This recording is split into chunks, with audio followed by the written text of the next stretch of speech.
Bonjour à tous, bienvenue dans votre journal sur CCTV Français en direct de Beijing. Voici les titres de l'actualité. Li Keqiang est en visite officielle en Malaisie. Lors de son discours au Forum économique Malaisie-Chine, il s'est engagé à renforcer la coopération financière avec la Malaisie. Le Premier ministre britannique David Cameron propose à la France d'utiliser la base aérienne britannique de Chypre pour vaincre l'État islamique. Le ministre français de la Défense a annoncé que le porte-avions envoyé pour lancer des frappes aériennes contre le groupe État islamique en Syrie serait opérationnel ce lundi. Le comité électoral de Hong Kong a publié les 431 candidats élus comme membres des conseils de district. Et la conférence mondiale du robot 2015 ouvre ses portes à Beijing aujourd'hui.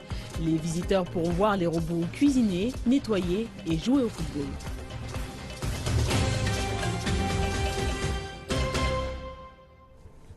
Et à la une de l'actualité, le Premier ministre chinois Li Keqiang est en visite officielle en Malaisie. Lors de son discours au Forum économique de haut niveau Malaisie-Chine, le Premier ministre chinois s'est engagé à renforcer la coopération financière avec la Malaisie. Il a déclaré que la Chine et la Malaisie prévoient d'augmenter le volume d'échanges bilatéral à 160 milliards de dollars d'ici 2017. La Chine offrira un quota de 50 milliards de yuan à la Malaisie, conformément au programme des investisseurs institutionnels étrangers qualifiés du renminbi. Li Keqiang a demandé un effort conjoint de la part de la Chine et de la Malaisie pour stabiliser le marché financier et stimuler les investissements et la coopération commerciale afin de résoudre l'instabilité financière mondiale et d'autres problèmes économiques. Il espère que le développement de la Chine et de sa croissance de la demande extérieure interne permettront d'offrir des opportunités d'affaires aux entreprises malaisiennes.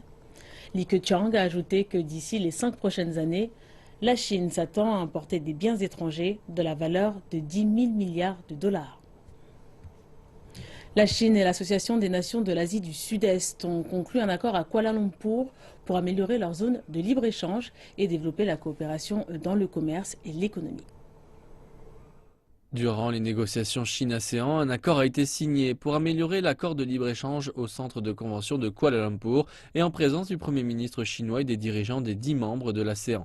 L'amélioration de l'accord de libre-échange, la première de la Chine avec des partenaires commerciaux étrangers, a été conclue après seulement 4 séries de discussions qui ont officiellement commencé en août 2014. Couvrant une grande étendue de domaines comme les biens, les services, l'investissement et la coopération économique et technologique, l'amélioration aidera à réaliser l'objectif de renforcer le commerce bilatéral à 1 000 milliards de dollars d'ici 2020. Cela mettra en avant les négociations sur le partenariat économique complet régional et la zone de libre-échange de l'Asie-Pacifique. La Chine fournira 3,6 milliards de yuan d'aide gratuite aux membres les moins développés de l'ASEAN l'an prochain et mettra en place le deuxième versement du prêt pour l'infrastructure Chine-ASEAN d'une valeur de 10 milliards de dollars. La Chine propose que les institutions financières établissent une association de coopération financière asiatique pour renforcer la communication parmi les institutions financières régionales et l'intégration des ressources financières. Durant les rencontres entre le Premier ministre Li Keqiang et les dirigeants de l'ASEAN, les deux côtés se sont mis d'accord sur un plan d'action pour les 5 prochaines années pour le partenariat stratégique Chine-ASEAN. Les rencontres de cette fois entre la Chine et les dirigeants de l'ASEAN sont parvenues à d'abondants résultats. Elles ont adopté le plan d'action pour la mise en application de la déclaration commune sur le partenariat stratégique ASEAN-Chine pour la paix et la prospérité de 2016 à 2020. Le document inclut plus de 300 mesures coopératives, couvrant la sécurité politique, l'économie, l'humanité sociale et la coopération sous-régionale. C'est un plan global pour la coopération entre les deux côtés et un important soutien pour la construction de la communauté de l'ASEAN. La Chine est actuellement le plus grand partenaire commercial de l'ASEAN et l'ASEAN est le 3e plus grand partenaire commercial de la Chine. Grâce à l'accord de libre-échange qui a pris effet en 2010, le commerce bilatéral Chine-ASEAN a été multiplié par presque 9, de 55 milliards de dollars en 2002 à plus de 480 milliards en 2014. La police belge a arrêté 16 personnes durant une opération menée dimanche dernier. Cela fait suite aux attentats du 13 novembre dernier à Paris, où 132 personnes ont été tuées. Selon le procureur fédéral de Belgique, la police n'a pas retrouvé l'homme qui est suspecté d'avoir joué un rôle clé en France. Le bureau du procureur fédéral de Belgique et le juge d'instruction de Bruxelles, spécialisé dans les affaires terroristes, ont ordonné au total 19 perquisitions dans la région de Bruxelles. Au total, 16 personnes ont été arrêtées. Le juge d'instruction décidera demain de leur probable mise en détention. Jusqu'à maintenant, aucune arme à feu et aucune charge explosive n'ont été retrouvées. Salah Abdel-Salam ne figure pas parmi les personnes arrêtées. Le procureur a également indiqué que durant les raids menés dans la région bruxelloise dimanche dernier, la police avait ouvert le feu sur un véhicule, sans avoir la certitude si les individus à bord étaient liés ou non aux personnes recherchées. Dimanche dernier, le Premier ministre belge Charles Michel a annoncé que l'état d'urgence se poursuivait encore dans la capitale. Les personnes souhaitant se rendre sur leur lieu de travail ce lundi devront s'armer de patience face au retard prévu en raison de la fermeture de nombreuses lignes de transport en commun. Certaines entreprises ont déjà fait savoir qu'elles laisseraient leur personnel travailler depuis leur domicile. Le Premier ministre britannique David Cameron a déclaré à Paris qu'il est convaincu que le Royaume-Uni devrait mener des frappes aériennes militaires aux côtés de la France et des autres partenaires présents sur le théâtre syrien pour vaincre définitivement l'État islamique. Lors d'une conférence de presse commune avec le président français François Hollande, Cameron a déclaré qu'il permettra à la France d'utiliser la base aérienne britannique de Chypre, ainsi qu'une assistance lors des opérations de ravitaillement en vol.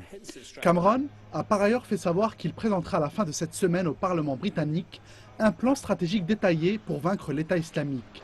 Le Premier ministre britannique est convaincu que le Parlement se prononcera en faveur du lancement des frappes aériennes contre l'État islamique, après les attentats qui ont frappé le cœur de Paris et qui ont tué 130 personnes. Il a par ailleurs déclaré que le Royaume-Uni allait accentuer ses efforts pour partager ses renseignements avec la France et les autres partenaires européens. François Hollande a pour sa part prévu d'intensifier les frappes aériennes contre les positions de l'État islamique en Syrie. Le porte-avions français Charles de Gaulle est opérationnel depuis lundi. Nous faisons face tous ensemble à une menace et nous devons partager les informations et les renseignements pour mieux nous protéger contre ces terroristes. Le Royaume-Uni et la France travaillent déjà dans cette direction. Mais aujourd'hui, nous nous sommes mis d'accord pour mieux coordonner nos efforts et travailler plus étroitement avec nos voisins européens. Mais nous sommes convaincus que nous devons continuer à frapper Daesh en Syrie. Nous allons intensifier nos frappes. Nous allons choisir des cibles qui feront le plus de dégâts possible à cette armée terroriste. Et notre porte-avions, qui va bientôt arriver sur zone, a été clairement mandaté pour frapper et frapper dur contre Daesh. Le ministre français de la Défense a annoncé que le porte-avions envoyé pour lancer des frappes aériennes contre le groupe État islamique en Syrie serait opérationnel aujourd'hui lundi. Dimanche, lors d'une interview, Jean-Yves Le Drian a refusé de préciser quand les chasseurs du porte-avions allaient bombarder le territoire contrôlé par Daesh. Il a ajouté que la coalition devrait viser la capitale de facto de Daesh en Syrie, Raqqa. Par ailleurs, un porte-avions américain vient de quitter les États-Unis pour un déploiement de 7 mois au Moyen-Orient. Ces mouvements surviennent quelques jours après que le groupe État islamique a revendiqué la responsabilité des attaques de Paris qui ont fait 132 morts et poussé les pays européens à réévaluer la menace terroriste en Europe. Au Mali, un troisième groupe terroriste a revendiqué la responsabilité de la prise d'otages de vendredi dans un hôtel de la capitale Bamako. Le Front de libération du Massina, qui avait été accusé d'avoir perpétré les précédentes attaques dans le sud du Mali, a revendiqué dimanche l'attaque. Al-Moura Bitoun et Akmi, Al-Qaïda au Maghreb islamique ont également revendiqué la responsabilité de l'attaque. Les enquêteurs affirment suivre plusieurs pistes après la prise d'otage de l'hôtel Radisson Blu qui a fait 19 morts. La France a dépêché une équipe d'enquêteurs pour aider le Mali dans son enquête. Et direction l'Égypte où se déroule le second tour des élections parlementaires. L'une des plus grandes inquiétudes concerne le niveau de participation, mais ce n'est pas la seule suite à l'accident d'avion russe du mois dernier dans le Sinaï. Et malgré cela, la région maintient l'organisation du scrutin. Les Égyptiens ont voté dans 13 gouvernorats, et cela inclut la région du Sinaï en proie aux troubles. Un couvre-feu a été mis en place depuis plusieurs mois, mais sa durée a été réduite pour permettre aux Égyptiens de se rendre aux urnes. Tout se déroule normalement. L'armée et la police ont sécurisé tous les bureaux de vote. Ma zone est loin du Sinaï, mais je veux assurer aux Égyptiens que nous nous sacrifierons pour leur sécurité. Il y a eu des craintes que les électeurs du Sinaï pouvaient être la cible d'attaques. Rien que le mois dernier, un groupe militant a ciblé et tué l'un des candidats du Nord Sinaï. Et pour la journée électorale, 160 000 soldats assurent la sécurité du pays. J'ai confiance dans les capacités de nos forces armées. Ils nous protégeront et bien plus encore.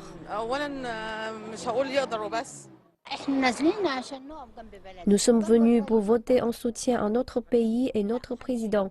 Et personne ne pourra nous effrayer pour nous empêcher d'exercer notre droit. Et même s'ils vont abattre chacun d'entre nous, nous dirons toujours que notre pays est le plus important.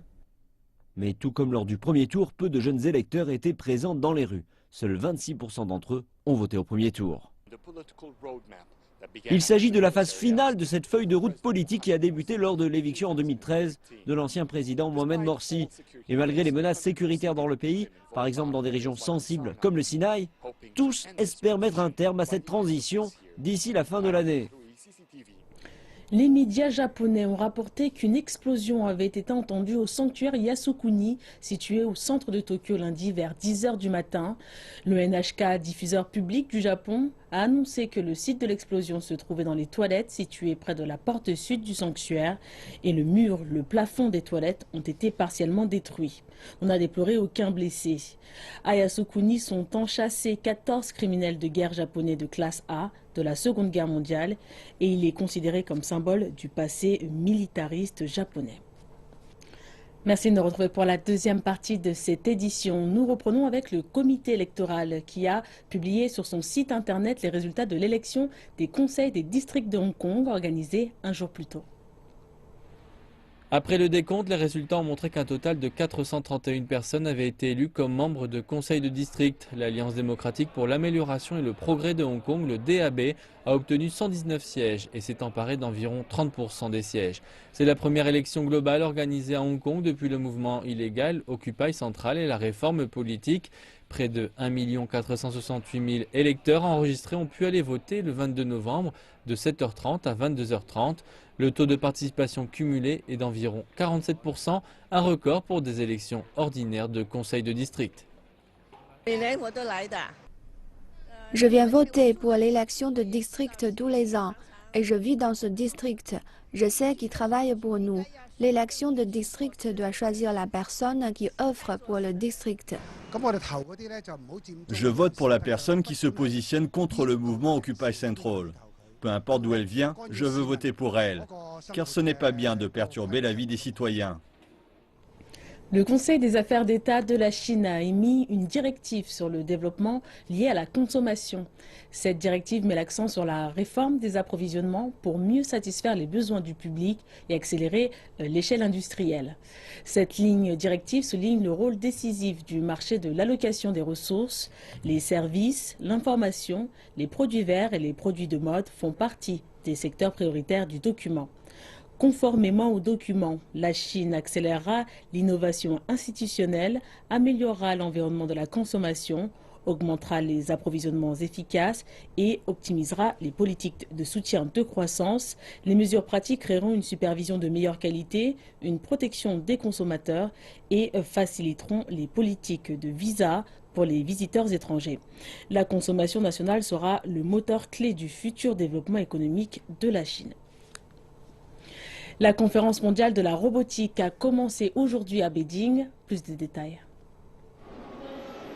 Les chercheurs du monde entier discutent de la place des robots dans l'industrie et la société. Pendant ce temps, il y a une exposition spéciale où les visiteurs peuvent avoir un aperçu des robots industriels et de services. Le gouvernement chinois élabore un plan pour renforcer la recherche liée à la robotique dans les domaines manufacturiers clés et améliorer la capacité du pays à produire des robots de pointe de manière indépendante. 57 000 robots industriels ont été vendus en Chine l'an dernier, une augmentation de 55% sur une base annuelle. Cela représente également un quart des ventes mondiales. Le vice-président chinois Li Yuanchao s'est exprimé à la cérémonie d'ouverture de la conférence. La Chine a placé la priorité sur la manufacture digitale et robotique et c'est une partie de notre stratégie nationale. Nous voulons énormément renforcer la coopération avec d'autres pays pour améliorer la recherche et accélérer l'industrialisation de la technologie robotisée. Le Japon a joué un rôle majeur dans la recherche robotique. L'utilisation des robots est répandue à tous les aspects de la société. Le Japon est connu pour ses diverses recherches et applications de la robotique, de la fabrication au divertissement. Récemment, le gouvernement japonais a annoncé qu'il soutiendra la recherche et le développement robotique dans le cadre des stratégies innovatrices de revitalisation de l'économie. Ainsi, il espère donner un nouvel éclat à la robotique japonaise. L'application pratique d'un certain nombre de robots, on peut le voir ici, au Gateway de Tokyo, à l'aéroport de Haneda. Ici a été introduit l'hybride assistive LIM de Cyberdine, le premier exosquelette dans le monde, une sorte d'armure robotique conçue pour détecter des signaux électriques émis par le cerveau de la personne qui la porte et permet de démultiplier la force pour aider l'humain à soulever facilement des objets lourds. Tous les jours, nous avons plusieurs navettes venant et partant de l'aéroport et les employés doivent répétitivement soulever et déplacer des bagages lourds, ce qui a pour conséquence de causer des tensions du dos. Nous espérons qu'HAL pourra réduire cette tension et améliorer leurs compétences professionnelles. Depuis 10 ans, les compagnies et institutions japonaises se concentrent sur une autre application robotique, l'utilisation de cette technologie pour les personnes âgées. Nous n'avons pas suffisamment de gens travaillant dans le secteur des services sociaux, mais nous devons tout de même fournir des soins aux personnes âgées et les aider à rester indépendantes. Nous avons pensé utiliser la robotique que le Japon a acquise au cours des années pour régler les différents problèmes que les services sociaux au Japon auront à faire face à l'avenir. Certains robots aideront physiquement les travailleurs sociaux et les autres auront des rôles différents dans les maisons de retraite. Palro est un robot compagnon conçu pour tenir de simples conversations, amuser et donner des instructions aux personnes âgées pour qu'elles fassent des exercices réguliers. Les docteurs japonais ont affirmé que Palro avait des effets thérapeutiques. Il aide les personnes affectées par la démence à interagir avec les autres et à améliorer leur niveau de communication. Beaucoup de personnes âgées s'identifient à un mignon petit compagnon, même ceux qui sont hésitants quand il s'agit de communiquer avec le personnel humain. Il est amusant, il danse, il chante et me raconte des blagues. Je m'amuse. Les experts disent que dans la prochaine décennie, l'utilisation des robots dans le secteur des services sociaux se développera rapidement. L'industrie automobile chinoise a vu ses ventes de véhicules automobiles augmenter en octobre par rapport à celles de l'année dernière, alors qu'au cours de la première moitié de cette année, la production et les ventes de véhicules avaient été les plus faibles depuis 8 ans. Les constructeurs automobiles locaux ont augmenté leur part de marché grâce au boom des ventes de véhicules SUV, également appelés crossover. Cette industrie connaît de profonds changements. Les SUV ont été les vedettes du salon de l'automobile de Guangzhou qui s'est ouvert vendredi 20 novembre dans la ville du sud de la Chine. Alors que les Chinois s'enrichissent et sont souvent limités à l'achat d'un seul véhicule dans les grandes villes, les SUV constituent une perle rare sur le marché automobile. Jusqu'au mois d'octobre, les ventes de SUV ont fait un bond de 46% en glissement annuel dans un marché global qui n'a augmenté lui que de 1,5%. Environ 32 nouveaux modèles de SUV sont attendus en Chine cette année. Et bien que les prix soient serrés et la croissance affaiblie, les experts affirment qu'il reste des possibilités. Il est vrai que le marché a un peu ralenti cette année à cause de l'état de l'économie et de la crise du marché financier. Mais dans l'ensemble, le marché n'est pas vraiment arrivé à un point de saturation. C'est probablement le cas dans certaines grandes villes, mais dans la majorité des villes chinoises, il reste encore beaucoup de possibilités pour l'industrie automobile de se développer. Il reste donc des opportunités pour les ventes de SUV depuis que la Chine a abandonné la politique de l'enfant unique. Nous pouvons clairement observer que de nombreuses familles souhaitent passer d'une berline à un SUV pour sa sécurité et son confort. et son intérieur spacieux. Lorsque vous avez une famille, un enfant, vous savez qu'un SUV, c'est ce qu'il vous faut. Même si vous avez 2 enfants, un SUV semble plus adapté qu'une berline. C'est donc pour cette raison que les SUV sont très populaires en Chine et que leurs ventes continuent de croître. Mais dans le futur, lorsque les gens auront leur second enfant, ils se tourneront vers les véhicules 7 places. C'est également une option dans un futur proche. Mais l'hiver est arrivé. Les prix ont chuté de 3,4% au cours des 9 premiers mois de cette année, ce qui constitue une baisse encore plus importante que celle de 1,2% pour l'ensemble des véhicules de tourisme. La fragmentation du marché signifie également que les modèles les plus vendus ne font plus autant de recettes qu'avant. Les 10 modèles de SUV les plus vendus en Chine ne représentaient que 34% du marché en septembre contre 64% en 2010. Les ventes de nouveaux SUV auront très probablement du mal à égaler les marges de profit généreuses accumulées ces dernières années. Alors que le marché de l'immobilier chinois continue de se tasser, le marché de la capitale chinoise a connu une hausse soudaine du niveau des transactions au cours de la deuxième moitié de l'année. Cette année, le volume total des ventes de terrains à Beijing devrait dépasser celui de l'an dernier pour battre un nouveau record. Certains experts voient dans cette hausse inattendue un regain de confiance chez les investisseurs, mais d'autres experts rappellent qu'il s'agit plutôt d'une ruée soudaine des promoteurs immobiliers désirant de sécuriser leur part de marché en prévision de la pénurie future de terrain dans la capitale. Les ventes de terrain à Beijing devraient franchir le seuil symbolique des 200 milliards de yuans cette année, soit plus de 31 milliards de dollars. Il s'agira alors d'un record historique enregistré dans le marché de l'immobilier de la capitale. Les statistiques montrent que les ventes mensuelles des nouvelles zones résidentielles ont quasiment augmenté de 50% au cours des 10 premiers mois de l'année 2015. Cela s'accompagne d'un nouveau record dans le prix moyen du mètre carré dans la capitale chinoise, qui a atteint 34 000 yuans au mois d'octobre dernier. Les volumes enregistrés sur le marché immobilier de Beijing sont à un niveau exceptionnel. Les ventes globales annuelles atteindront, selon toute vraisemblance, un nouveau record. Cela s'explique principalement par le fait que la demande sur le marché immobilier de la capitale a peu diminué par rapport à l'offre existante.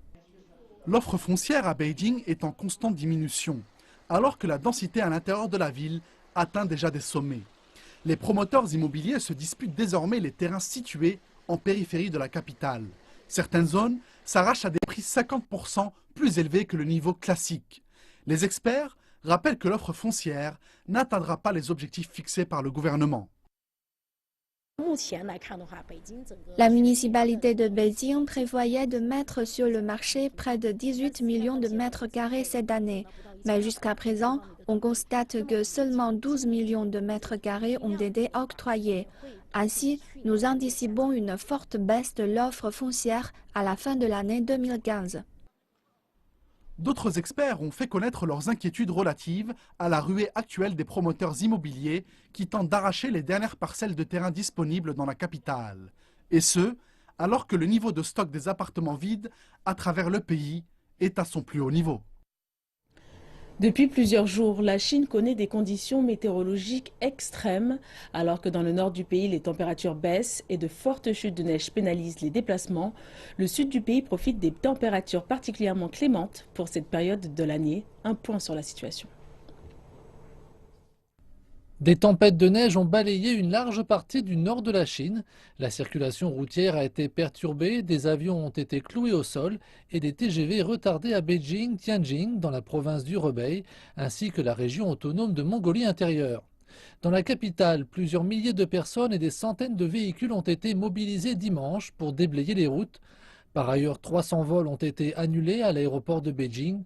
Les autorités chargées de l'enseignement ont fait savoir que les écoles des régions montagneuses de la capitale chinoise resteront fermées ce lundi en raison de la neige. Par ailleurs, la station météorologique de Beijing met en garde, évoquant des routes verglacées et de possibles tempêtes de neige. Dans la région autonome de Mongolie intérieure, les responsables publics ont également fait état de risques de blizzard. Ils ont appelé à entretenir les routes, les voies ferrées ainsi que les services de télécommunication. D'autres chutes de neige sont attendues ce lundi en Mongolie intérieure et dans les provinces du nord du pays, comme le Shanxi et le Hebei, mais aussi à Beijing et Tianjin. Par ailleurs, le sud de la Chine connaît des températures exceptionnellement clémentes pour la saison. À Guangzhou, le mercure a atteint 30 degrés Celsius. D'après les statistiques des stations météo locales, entre le 8 et le 19 novembre, la température maximale enregistrée était de 26,4 degrés Celsius, soit une augmentation de 4,4 degrés Celsius en glissement annuel. Cependant, cette situation ne devrait pas durer. En effet, un front froid venu du nord devrait s'abattre sur la province du Guangdong dès mardi. On s'attend à une chute des températures de l'ordre de 10 degrés Celsius.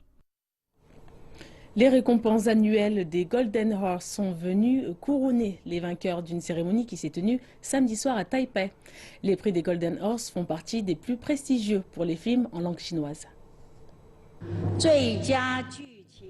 Et le trophée du meilleur film revient à L'Assassin. Le trophée du meilleur réalisateur revient à Hou Hsiao-hsien et son film L'Assassin.